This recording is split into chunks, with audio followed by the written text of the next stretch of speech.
Para que subáis hasta ahora. Sergio García Álvarez, por favor, José Antonio Membiela y Jimena. Jimena Toribio Casado, por favor.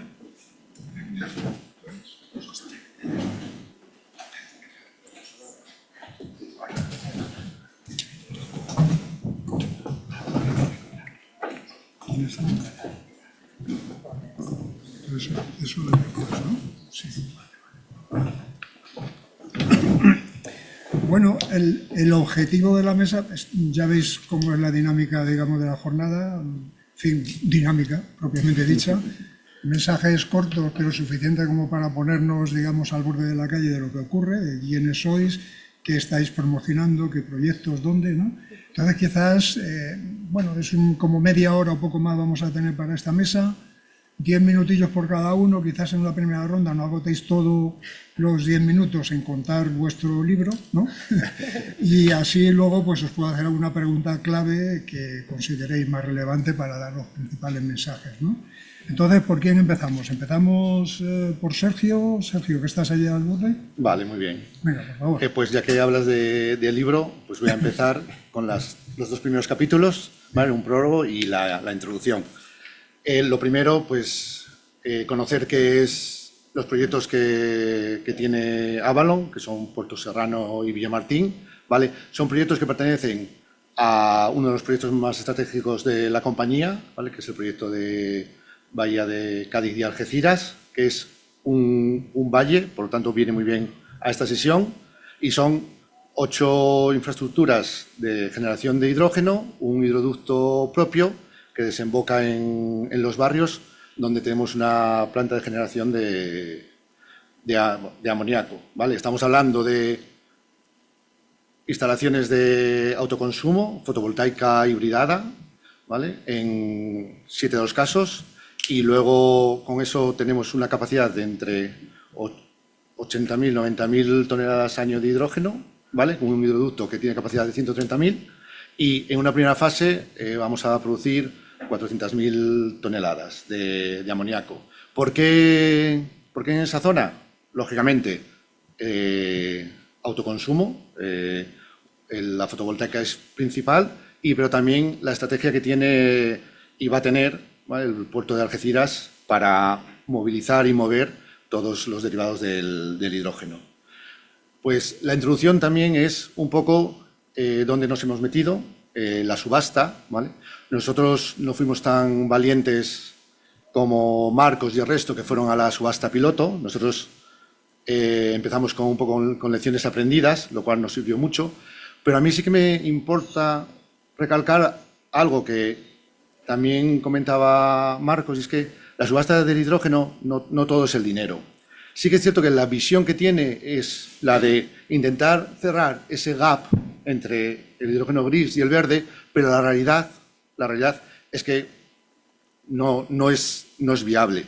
Ya solo si ponemos algún número, nuestro proyecto de Villamartín, ¿vale?, con su producción de unas 16.000 toneladas, ¿vale?, si fuéramos al máximo que pedía la convocatoria, que eran 250 millones, llegaríamos a un coste, una prima de 1,9. O sea, estaríamos bastante lejos de ese 4 que ellos dicen. El proyecto holandés, ¿vale?, apuró justo a 0,6 porque son unos 246 millones. O sea, estaba en el límite. Es decir, la realidad es esa, ¿vale? Hay que pensar que es un mecanismo muy interesante, es un mecanismo en el que hay que participar, pero que no es imposible que rompa ese gap existente. Eso tiene que ser a futuro, cuando más financiación, más ayuda y, volvemos a decir lo mismo, cuando los off-takers aparezcan en la ecuación. Lo tenemos, fantástico, concreción, perfecto. Bueno, pues si quieres seguimos entonces con José Antonio Membiela y cuentas los detalles de tu... Estupendo. Yo por desgracia creo que no voy a ser tan rápido como Sergio, porque no se me da nada bien el ser tan sintético, pero bueno, nosotros en Ignis, bueno, ya sabéis, Ignis es una empresa que desarrolla energías renovables de todo tipo y que también las gestiona, ¿no? Gestionamos energía de terceros, en torno al 7% del mercado, y como tercera pata de nuestra estrategia, pues hace un par de años nos pareció oportuno participar en la descarbonización de la industria en un momento en el que la energía estaba generando muchos actores muy competitivos en el mercado, ya veíamos que los precios iban a ir a la baja y nos parecía que darle un valor añadido al electrón y convertirlo en una molécula podía ser una fórmula interesante para poder seguir manteniendo la estrategia de crecimiento de nuestra compañía. Por eso nos metimos de alguna forma en el mundo del hidrógeno y luego iniciamos un proceso de diversificación muy potente hacia diferentes moléculas, porque el propio mercado nos iba a ir diciendo si ahora tocaba amoníaco, hace 2 años era el amoníaco, hace 1 año y pico pasamos por el metanol, cuando Maersk o el Shipping llegaron y empezaron a decir que iban a empezar a comprar barcos.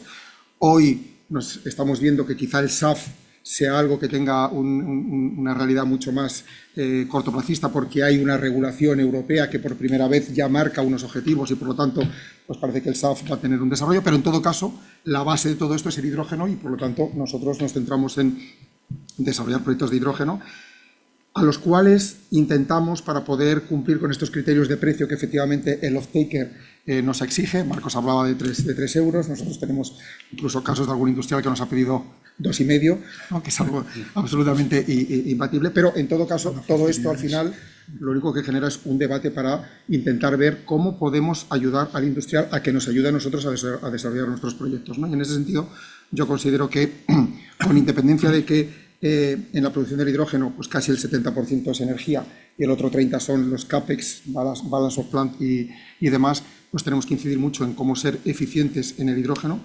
en el precio de la energía, Una compañía como la nuestra que tiene gestión de la energía tiene unas ciertas facilidades, diría yo, para poder gestionar la energía en los momentos en los que la energía es barata, dedicarla a producir hidrógeno y en los momentos en que la energía no es tan barata, venderla en el mercado y poder hacer un pass-through para que el hidrógeno no sea tan caro. Ese tipo de upsides creo que son interesantes para poder desarrollar un precio del hidrógeno competitivo. Y finalmente, lógicamente, las ayudas son absolutamente fundamentales.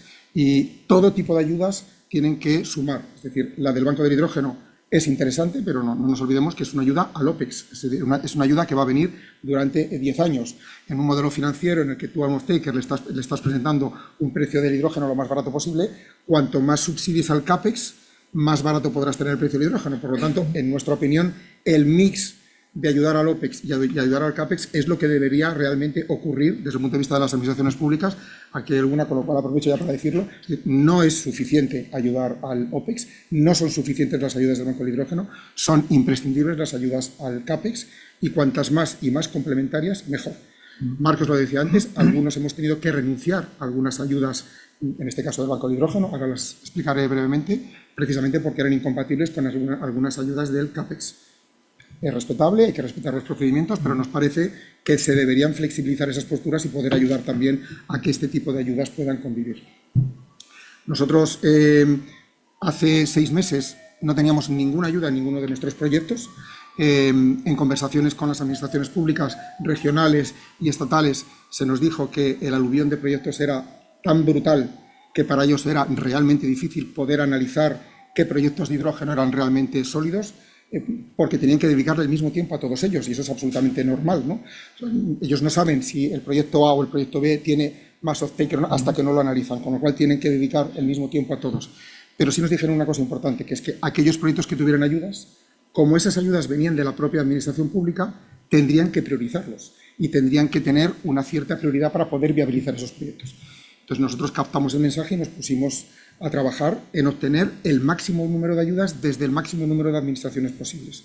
Y en 6 meses tuvimos la fortuna de obtener 450 millones, de los cuales 3 de estos proyectos venían del Banco Europeo del Hidrógeno, uno para un proyecto que tenemos en Galicia de producción de amoníaco renovable para la exportación, otro que tenemos en Aragón para una industria de fabricación de agua oxigenada de 20 megavatios, y un tercero en la zona franca del puerto de Sevilla, también para producir amoníaco renovable.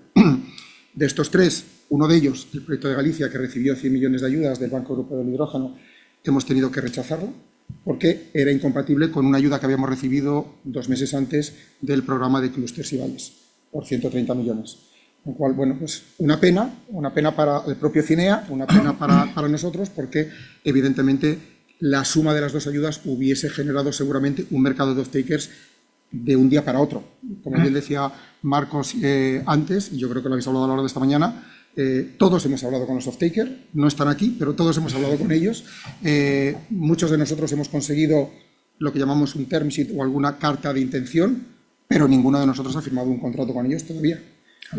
Y evidentemente, sin un contrato firme, no puedes ir a un banco a pedir financiación, con lo cual es muy importante que el off-taker crea en tu proyecto y confíe en él, ¿no? Nosotros, de los 3 proyectos, uno de ellos, el de 20 megavatios, sí que tenemos un contrato firmado con Evonik porque formó parte de una licitación que la propia Evonik salió y fue un proceso competitivo que nosotros tuvimos la fortuna de ganar frente a otros competidores. Los otros 2 no tienen un contrato de off-taker firmado, aunque tienen cartas de intención y esperamos poder firmarlo en breve.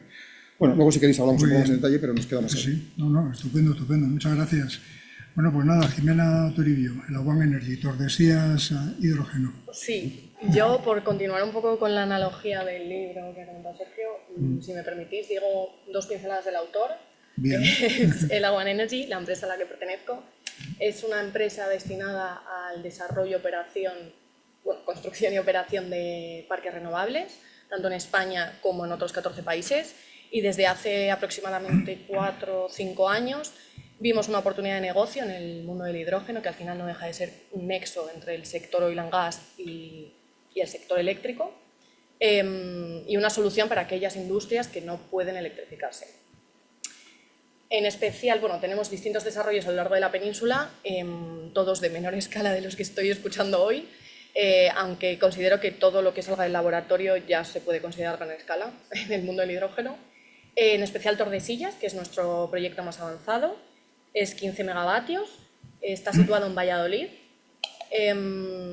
La ubicación, que puede en un inicio parecer un poco extraña porque no está cerca de puertos, que al final es el método principal de exportación, ha sido por una cosa que han comentado en ponencias anteriores de el contacto con las administraciones. Decidimos priorizar donde nosotros ya tenemos presencia, lo que garantiza una cara amiga en la administración, y el llegar con una nueva tecnología nos ha facilitado bastante el desarrollo.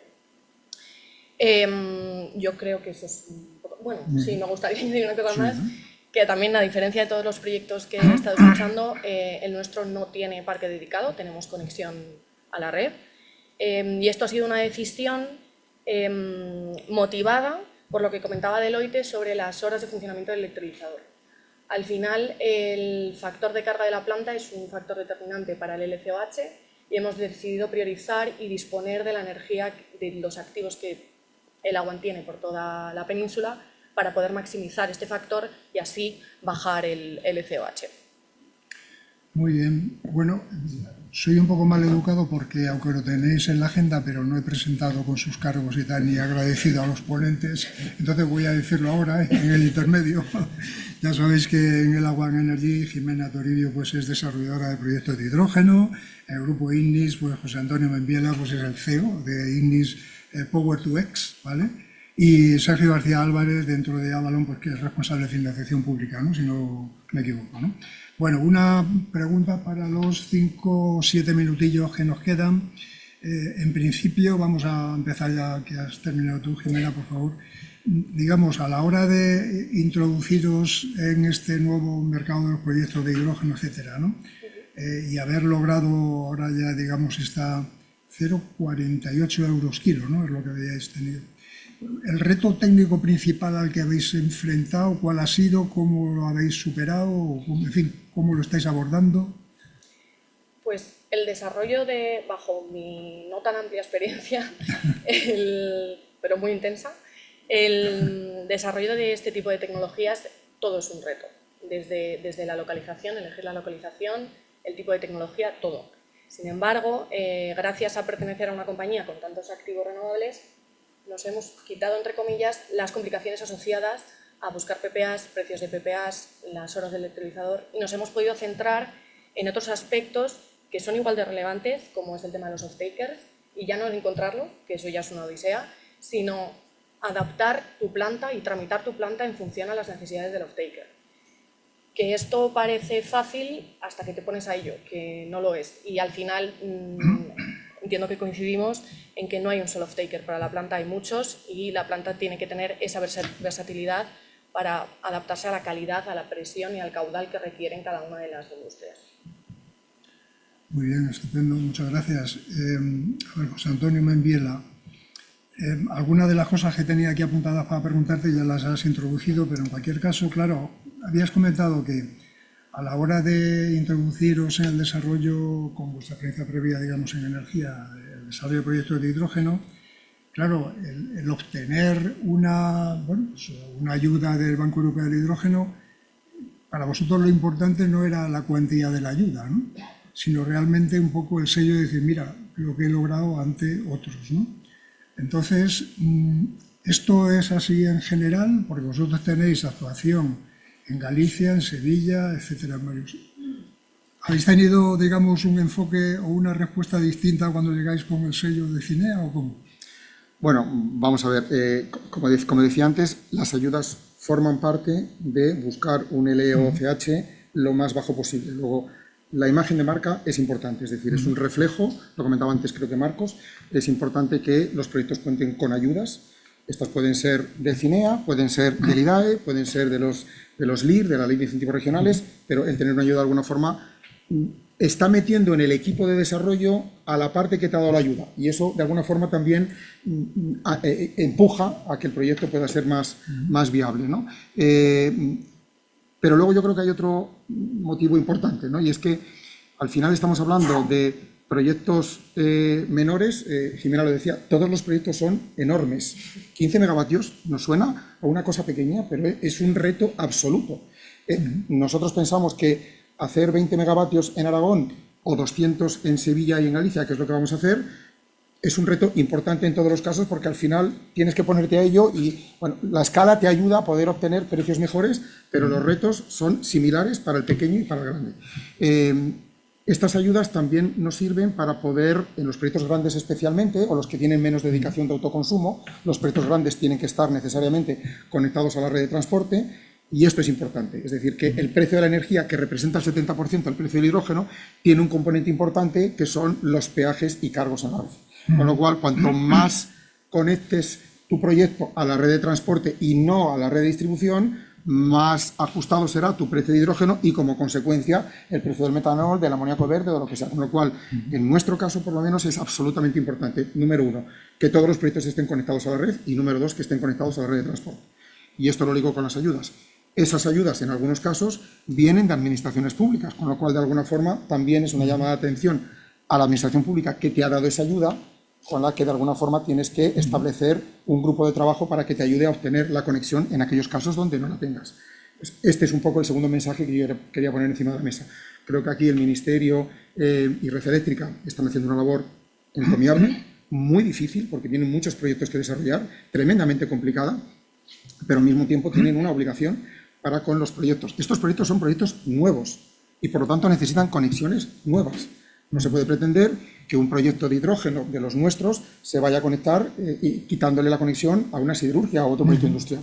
Luego, además, los criterios de adicionalidad te obligan a que nuestros desarrollos renovables tengan menos de 3 años, con lo cual esto es novedoso para todo el mundo, incluido para los que tienen que realizar la planificación eléctrica. Hoy ha salido un Real Decreto en el que, de alguna forma, por primera vez estamos viendo un cambio importante por parte de la Administración, que está reconociendo que no se puede planificar a 5 o 7 años, sino que hay que actualizar esa planificación cada mucho menos tiempo, porque esta nueva industria ha venido para quedarse. Ha venido para quedarse porque la energía renovable ya está aquí y nos permite ser independientes, pero ha venido para desarrollar una industria que hoy no tenemos. Con lo cual, este es el mensaje que yo creo que todos tenemos que meternos en la cabeza.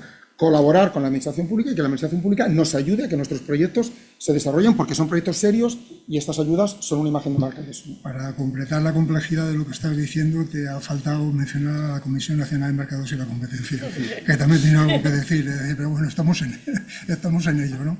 Bueno, Sergio, por terminar, en fin, ¿qué más nos puedes aportar sobre la base de que ya sabemos que bueno, el caso vuestro que es 0,20 o 0,25 euros kilo, o probablemente por la especialidad del tipo de proyecto, la bahía de Algeciras y tal, pues a lo mejor tenéis menos dependencia de otros factores. No sé, ¿qué nos puedes indicar? A ver, para nosotros el proceso de preparación de la ayuda fue durante mucho tiempo, como tiene que ser. Al final, las ayudas son las que tienen que ajustarse al proyecto. No puedes lanzar ayudas para todo. Sí que es cierto, como decía José Antonio, hay que buscar todas esas ayudas complementarias. El banco en esa parte tiene una debilidad bastante importante y se está demostrando.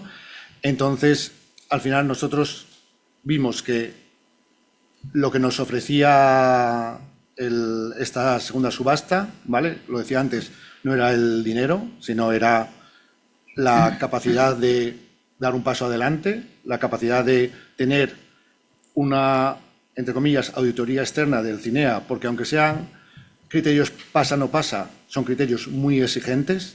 Luego sí que es cierto que está la parte económica. Entonces, en nuestro caso particular, lo que hicimos fue ver, al ser un valle donde nosotros usábamos el hidrógeno de forma interna, por supuesto, todo el máximo de ayuda que puedas conseguir va a sumar. En el caso de la subasta, como o haces el proyecto o lo haces, ¿vale? Es decir, es una estrategia de empresa, ese proyecto iba a salir, entonces quisimos ser más arriesgados. Queríamos estar pues, en esta mesa, acompañando en el club, al final estar dentro del grupo de empresas que por tamaño tienen que ser más flexibles y tienen que ajustarse más, y entonces pues la idea fue ser agresivos y mira, posiblemente estar en la comedilla de la gente diciendo 0,2 es real, es una ayuda, ¿vale? ¿El real cuál es? Pues sí, un 3.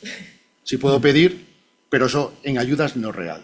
Sí que es cierto que vayamos a Innovation Fund, vayamos a CAPES, y entonces ahí sí jugamos para que el proyecto tenga una ayuda financiera importante. Bueno, no sé si me tengo que dirigir a ti, pero evidentemente nos están dando mensajes para ver si el Banco Europeo del Hidrógeno va poniendo unas normas que se vayan pareciendo más al H2 Global o algo así. Alguien tendrá que ir diciendo. Alguien se lo tendrá que ir diciendo. Bueno, me han pasado aquí una pregunta de los asistentes, a ver qué podría decir de cuál es la situación de los permisos de acceso y conexión. ¿Tenemos alguna idea? Bueno, pues has tocado la fibra sensible. Esa pregunta no tocaba, pero bueno, por alusiones, ¿no? Sí, sí. Yo he dicho que de nuestros 3 proyectos, dos tienen conexión, uno menor que hay que ampliar, el otro directa, el tercero no tiene conexión y está en una zona de cierta complejidad, muy industrial, con un magnífico acceso al mercado europeo, pero con una conexión que tiene que venir por parte de planificación energética. Esto es una deuda pendiente del Ministerio. Necesitamos 2 cosas del Ministerio urgentísimas. Una, garantizar cuanto antes acceso y conexión por todo el país. Ya no hablo de un proyecto concreto de uno de nosotros, sino que para que estos proyectos de hidrógeno, que van a ser la única vía de la descarbonización de la industria europea o de la migración del gas, pasaremos por un momento por el biogás, el biometano, pero eso está acotado. El hidrógeno se va a quedar aquí y tardará a lo mejor 10 o 15 años, pero se va a quedar seguro. Con lo cual hay que empezar a trabajar en una planificación eléctrica que dote de acceso y conexión al país. La red de transporte es magnífica, está sobredimensionada, no tenemos ningún problema en llevar nuestros proyectos renovables, la energía al punto final, el problema está en el punto final de conexión. Y ahí hay un tema pendiente, urgente, por parte del Ministerio, y lo tengo que decir con toda claridad. El acceso y conexión es uno de los principales escollos que tenemos. Esto es un puzzle de muchas piezas. Tenemos que buscar terrenos, tenemos que buscar agua, tenemos que buscar off-taker, tenemos que buscar el compromiso de las administraciones. Todos hemos conseguido eso porque estaba en nuestra mano. Ahora falta que nuestro compañero de viaje, que en este caso es Eléctrica, el Ministerio, que está luchando y reconozco que se está esforzando en intentar hacerlo, pero que es verdad que, como decía antes, tiene un aluvión de proyectos que es muy difícil de filtrar, pero tiene la obligación de poder dar nuevas conexiones. Estos son proyectos nuevos y, por lo tanto, las conexiones tienen que ser nuevas. Aquí, bueno, si queréis comentar algo adicional a lo que ha dicho Antonio. No, yo creo que en este caso está claro. Es más, una de las líneas que tiene Avalon es intentar minimizar ese acceso a conexiones, porque sabemos que es muy complicado y puede dar problemas en parar. Pues puedes tener la tramitación, que es complicada, puedes llegar a ella y de repente que no tener ese acceso a la conexión puede parar un proyecto. Muy bien. Bueno, aquí no tenemos en este día Enagas, pero quizás con un plazo un poquitín más adelante el mismo problema se presenta para enlazar la infraestructura de transporte de gas, evidentemente. Claro, digamos que es como si estuviéramos en la época de la red eléctrica cuando se empezaban a desarrollar las fotovoltaicas y todo esto, pues lo mismo estaría pasando para la de gas, ¿no? O sea que también hay que ir deprisa ahí. Bueno, Oliverio, yo creo que... Simplemente, si queréis, por cerrar y pasar a la siguiente mesa, yo me quedo con varios titulares. El primero, las ayudas no son suficientes. Bueno, hay trabajo que hacer. Es verdad que tenemos rigideces que vienen de la normativa europea, pero hay trabajo que hacer. Qué importante ese papel de certificación cuando consigues la ayuda, y me quedo con esa idea de que la administración forme parte del equipo de proyecto, y luego también el tramitar desde el principio pensando en el off-taker, ¿verdad? ¿Cómo conseguimos esa flexibilidad? Lecciones muy, muy importantes. Muchísimas gracias. Os emplazamos para dentro de 12 meses también para que nos contéis, igual que en el caso de Isencia, cómo han ido avanzando estos proyectos después de la adjudicación. Yo creo que es una gran noticia, ¿verdad?, que muchos proyectos españoles pues hayan conseguido este volumen de ayudas europeos. Y si os parece, pues vamos al siguiente programa.